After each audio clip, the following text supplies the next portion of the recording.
Teoría de los sentimientos morales 3. De los sistemas de filosofía moral. De los diversos sistemas que se han elaborado respecto del principio aprobatorio. Introducción.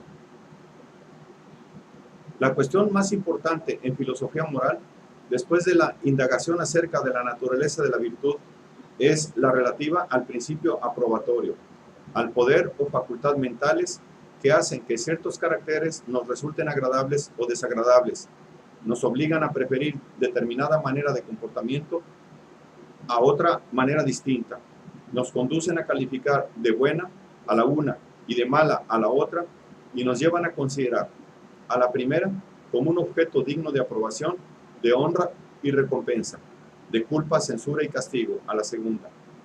Se han dado tres explicaciones diferentes de ese principio aprobatorio.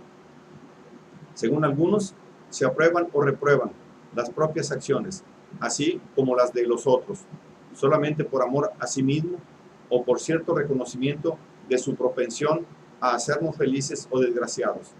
Según otros, la razón, aquella facultad que nos permite distinguir entre lo verdadero y lo falso, es la que habilita para distinguir entre lo conveniente e inconveniente, tanto en los actos como en los efectos.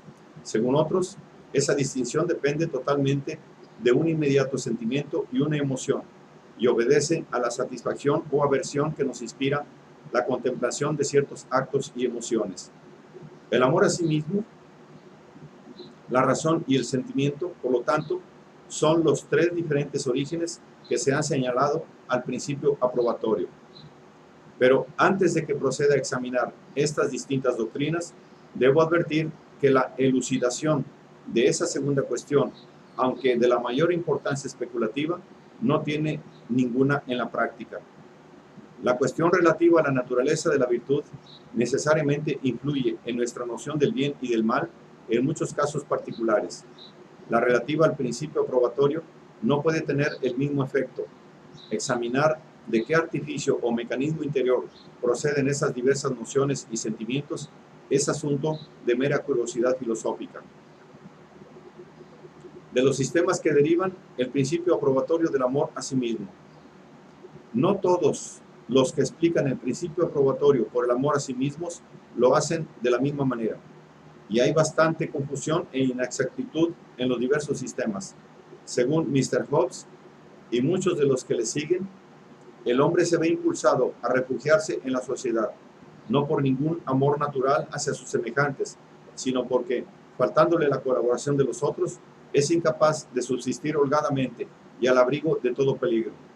Por este motivo, la sociedad se convierte en una necesidad para él, y cuando propenda al sostén y bienestar sociales, es considerado como cosa remotamente fomenta su propio interés. Por lo contrario, todos aquellos que amenazan con perturbar o destruir la sociedad lo consideran en cierta medida dañino y pernicioso a sí mismo. La virtud es el gran sostén y el vicio el gran perturbador de la sociedad humana. La primera, por lo tanto, es aceptable, y el segundo, ofensivo para todos los hombres, puesto que de la una prevé la prosperidad y del otro la ruina y confusión de todo lo que tan necesario es para la comodidad y seguridad de la existencia. Que la propensión de la virtud a fomentar y del vicio a perturbar el orden social, cuando es examinada la cosa con calma y filosóficamente, refleje una gran belleza sobre la una y una gran deformidad sobre el otro, es punto que, como ya lo he advertido anteriormente, no puede ser aducido en esta cuestión.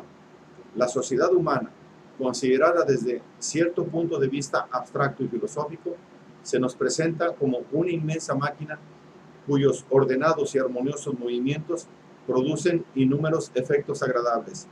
Y así como en cualquier otra bella y noble máquina producida por el arte humano, de todo aquello que propendiese a facilitar sus movimientos, haciéndolos parejos y fáciles, derivaría cierta belleza a causa de ese efecto. Y por lo contrario, todo aquello que propendiese a obstruccionarlos, desagradaría por ese motivo. Así la virtud, que como quien dice, es el fino acabado del engranaje social, forzosamente agrada, mientras que el vicio, cual vil orín que lo hace trepidar y rechinar, necesariamente ofende. Esta explicación, pues, del origen y del principio aprobatorio o reprobatorio, en cuanto lo deriva de un respeto al orden social, se entronca con aquel principio que concede belleza a la utilidad y que ya expliqué en ocasión anterior. Y de allí es donde esta doctrina saca toda esa plausibilidad que posee.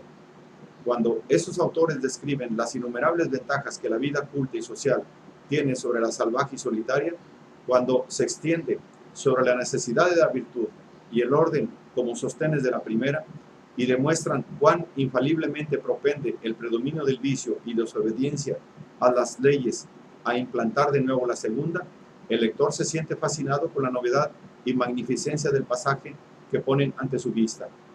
Claramente ve una nueva belleza en la virtud y una nueva deformidad en el vicio que nunca antes había advertido.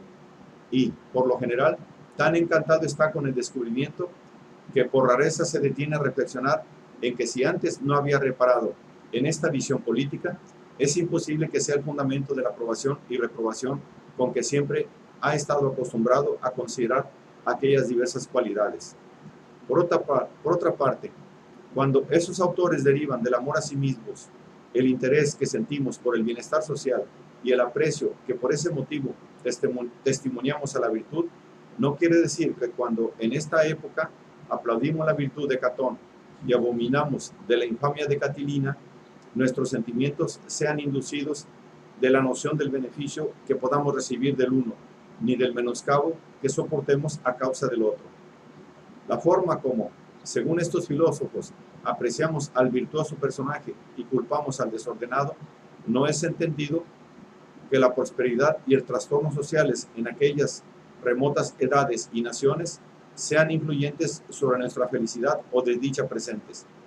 Jamás pensaron que nuestros sentimientos estuviesen influidos por el posible beneficio o perjuicio que supusiésemos redundaría en nosotros, bajo el supuesto de haber vivido en aquellas lejanas edades y países, o bien influidos por los que podrían redundar en nosotros, al pensar que en nuestra vida encontraríamos personas semejantes.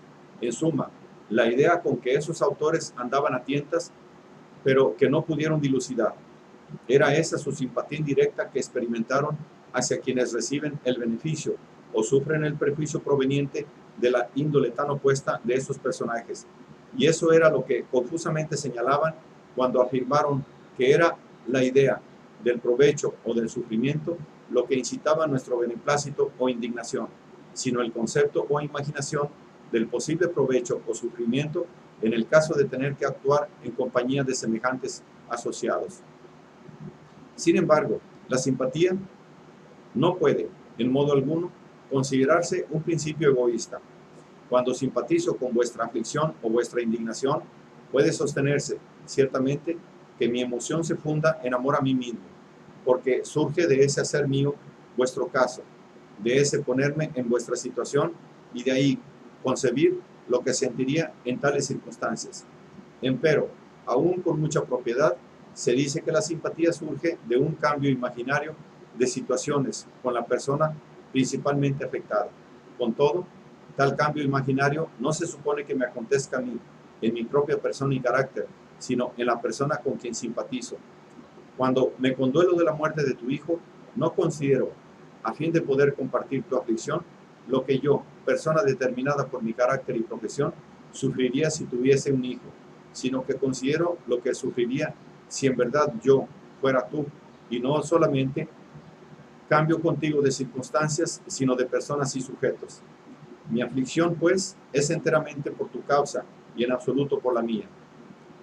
Por lo tanto, no es en nada egoísta. ¿Cómo puede considerarse que sea pasión egoísta aquella que no responde a algo que ni siquiera en la imaginación me ha acontecido, ni que se refiera a mí en propia persona y carácter, sino que en todo atañe a lo que a ti concierne? Un hombre muy bien puede simpatizar con una parturienta, aunque es imposible que se imagine sufriendo en su persona los dolores del parto. De cualquier modo, esta doctrina de la naturaleza humana, que deriva todos los sentimientos y afectos del amor a sí mismo, y que tanto ruido ha metido en el mundo, pero que, hasta donde alcanzo, jamás ha sido cabal y distintamente explicada. Me parece que ha salido de una confusa y falsa interpretación del mecanismo de la simpatía.